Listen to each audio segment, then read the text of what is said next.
Hello दोस्तों, स्वागत है आप सभी का हमारे यूट्यूब चैनल में।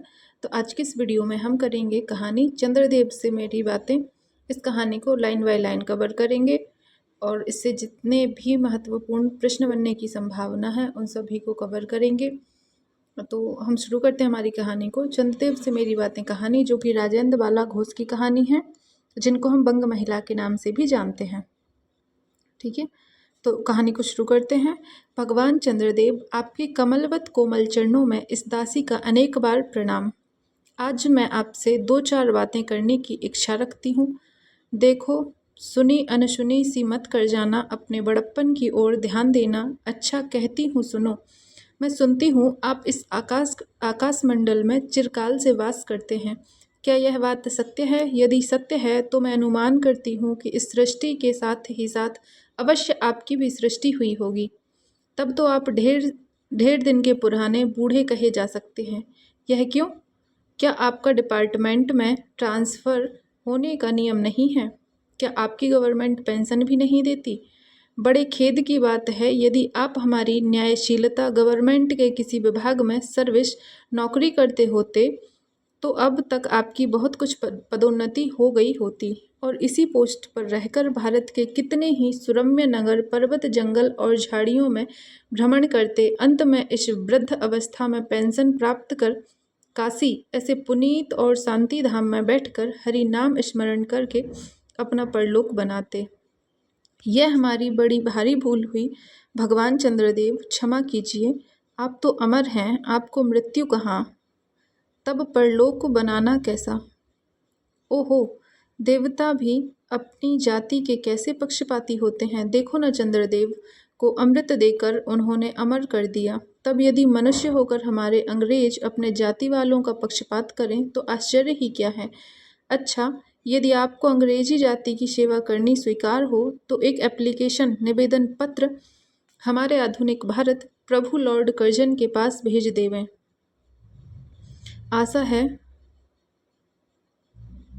कि आपको आदरपूर्वक अवश्य आवाहन करेंगे, क्योंकि आप अधम भारतवासियों के भांति कृष्णांग तो हैं ही नहीं, जो आपको अच्छी नौकरी देने में उनकी गौरांग जाति कुपित हो उठेगी। और फिर आप तो एक सुयोग्य, कार्यदक्ष, परिश्रमी, बहुदर्शी, कार्यकुशल और सरल सरल स्वभाव महात्मा हैं। मैं विश्वास करती हूँ कि जब लॉर्ड कर्जन हमारे भारत के स्थायी भाग्य विधाता बनकर आएंगे, तब आपको किसी कमीशन का मेंबर नहीं तो किसी मिशन में भर्ती करके वे अवश्य ही भेज देवेंगे।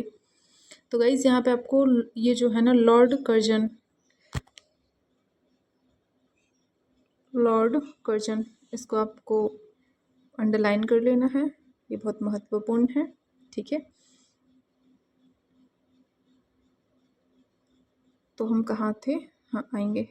तब आपको किसी कमीशन का मेंबर नहीं तो किसी मिशन में भर्ती करके वे अवश्य ही भेज देंगे, क्योंकि उनको कमीशन और मिशन दोनों ही अत्यंत प्रिय हैं।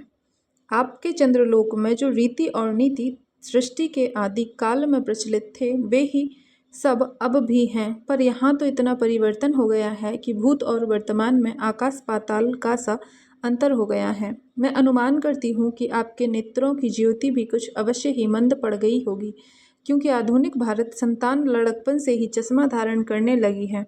इस कारण आप हमारे दीनहीन क्षीण प्रभ भारत को उतनी दूर से भली भांति न देख सकते होंगे। अतएव आपसे सादर कहती हूँ कि एक बार कृपा करके भारत को देख तो जाइए। यद्यपि इस बात को जानती हूँ कि आपको इतना अवकाश कहाँ, पर 8वें दिन नहीं तो महीने में एक दिन अर्थात अमावस्या को तो आपको हॉलिडे छुट्टी अवश्य ही रहती है। यदि आप उस दिन चाहें तो भारत भ्रमण करके जा सकते हैं। इस भ्रमण में आपको कितने ही नूतन दृश्य देखने को मिलेंगे, जिसे सहसा देखकर आपकी बुद्धि जरूर चकरा जाएगी। यदि आपसे सारे हिंदुस्तान का भ्रमण शीघ्रता के कारण ना हो सके तो केवल राजधानी कलकत्ता को देख लेना तो अवश्य ही उचित है। तो गाइस, यहाँ पे आपको फिर से नोट करना है, कलकत्ता को अंडरलाइन करना है, क्योंकि क्वेश्चन ऐसा बन सकता है कि चंद्रदेव से मेरी बातें कहानी में किस शहर का जिक्र आया है, तो इसका होगा कलकत्ता। ठीक है, वहाँ के कल कारखानों को देखकर आपको यह अवश्य ही कहना पड़ेगा कि यहाँ के कारीगर तो विश्वकर्मा के भी लड़क दादा निकले। यही क्यों आपकी प्रिय सहयोगिनी दामिनो, जो मेघों पर आरोहण करके आनंद से अठखेलियाँ किया करती हैं, वह बेचारी भी यहाँ मनुष्य के हाथों का खिलौना हो रही हैं। भगवान निशानाथ, जिस समय आप अपनी निर्मल चंद्रिका को बटोर मेघमाला अथवा पर्वतों की ओट से सिंधु के गोद में जा सकते हैं, उस समय यही नीरद बाशनी विश्वमोहिनी सौदामिनी अपनी उज्ज्वल मूर्ति से आलोक प्रदान कर रात को दिन बना देती हैं।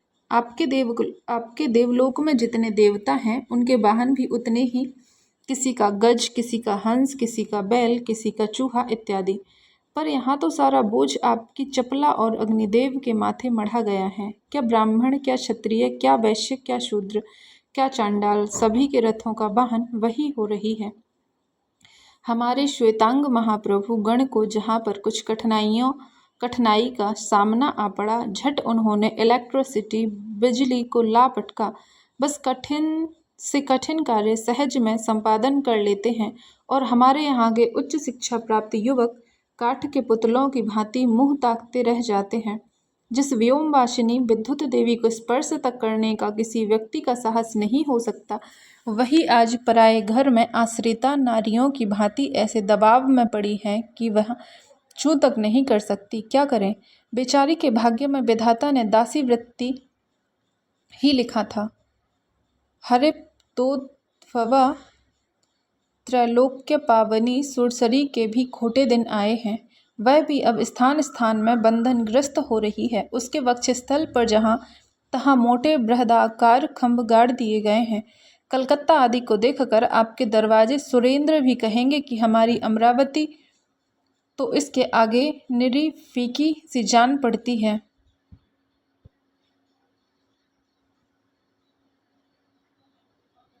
तो गाइस, यहाँ पे आपको ये अमरावती भी नोट करना है, क्योंकि इस कहानी में अमरावती शहर का नाम भी आया है। वहाँ ईडन गार्डन तो परिजात परिशोभित नंदनकानन को भी मात दे रहा है। तो ये ईडन गार्डन भी गाइस नोट करना है, इसको भी आप लोग अंडरलाइन कर लीजिए, ठीक है। वहाँ के विश्वविद्यालय के विश्वश्रेष्ठ पंडितों की विश्वव्यापिनी विद्या को देखकर वीणा पाणी सरस्वती देवी भी कहने लग जाएंगी कि निसंदेह इन विद्या दिग्गजों की विद्या चमत्कारिणी है। वहीं के फोर्ट विलियम के फौजी सामान को देखकर आपके देव सेनापति कार्तिकीय बाबू के भी छक्के छूट जाएंगे, क्योंकि देव सेनापति महाशय देखने में खास बंगाली बाबू से जचते हैं और उनका वाहन भी एक सुंदर मयूर है। बस इससे उनके वीरत्व का भी परिचय खूब मिलता है। वहाँ के मिंट टकसाल को देखकर सिंधु तनया आपकी प्रिय सहोदरा कमला देवी तथा कुबेर भी अकचका जाएंगे। भगवान चंद्रदेव इन्हीं सब विषमयोत्पादक अपूर्व दृश्यों का अवलोकन करने के हेतु आपको सादर निमंत्रित तथा सविनय आहूत करती हूँ। संभव है कि यहाँ आने से आपको अनेक लाभ भी हों। आप जो अनादिकाल से निज उज्ज्वल वपु में कलंक की कलिमा लेपन करके कलंकिनी, शशांक, शशधर, शाशालांछन आदि उपाधि मालाओं से भूषित हो रहे हैं, सिंधु तनय होने पर भी जिस कालिमा को आप आज तक नहीं धो सके, वही आजन्म कलंक शायद यहाँ के विज्ञानविद पंडितों की चेष्टा से छूट जाए। जब बम्बई में स्वर्गीय महारानी विक्टोरिया देवी की प्रतिमूर्ति से काला दाग छुड़ाने में प्रोफेसर गज्जर महाशय फलीभूत हुए हैं, तब क्या आपके मुख की कालिमा छुड़ाने में वे फलीभूत ना होंगे? तो गाइस, इस कहानी में मुंबई शहर का भी जिक्र आया है, बम्बई का, तो इसको भी नोट कर लें आप। शायद आप पर यह बात भी अभी तक विदित नहीं हुई कि आप और आपके स्वामी सूर्य भगवान पर जब हमारे भूमंडल की छाया पड़ती है, तभी आप लोगों पर ग्रहण लगता है। पर आपका तो अब तक वही पुराना विश्वास बना हुआ है कि जब कुटिल ग्रह राहु आपको निगल जाता है, तभी ग्रहण होता है।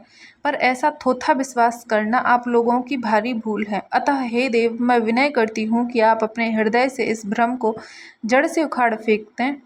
अब भारत में ना तो आपके और ना आपके स्वामी भुवन भास्कर सूर्य महाशय के ही वंशधरों का साम्राज्य है, और ना अब भारत की वह सस्य श्यामला स्वर्ण प्रसूत मूर्ति ही है। अब तो आप लोगों के अज्ञात एक अन्य द्वीपवासी परम शक्तिमान गौरांग महाप्रभु इस सुविशाल भारतवर्ष का राज्य वैभव भोग रहे हैं। अब तक मैंने जिन बातों का वर्णन आपसे स्थूल रूप में किया, वह सब इन्हीं विद्या विशारद गौरांग प्रभुओं के कृपा कटाक्ष का परिणाम है। यूँ तो यहाँ प्रतिवर्ष पदवी दान के समय कितने ही राज्य विहीन राजाओं की सृष्टि हुआ करती है, पर आपके वंशधारों में जो 2-4 राजा महाराजा नाम मात्र के हैं भी, वे काठ के पुतलों की भांति जैसे उन्हें उनके रक्षक नचाते हैं, वैसे ही वे नाचते हैं। वे इतनी भी जानकारी नहीं रखते कि उनके राज्य में क्या हो रहा है, उनकी प्रजा दुखी है या सुखी। यदि आप कभी भारत भ्रमण करने को आएँ तो अपने फैमिली डॉक्टर धन्वंतरी महाशय को और देवताओं के चीफ जस्टिस चित्रगुप्त जी को साथ अवश्य लेते आएं। आशा है कि धन्वंतरी महाशय यहाँ के डॉक्टरों के सन्निकट चिकित्सा संबंधी बहुत कुछ शिक्षा का लाभ कर सकेंगे।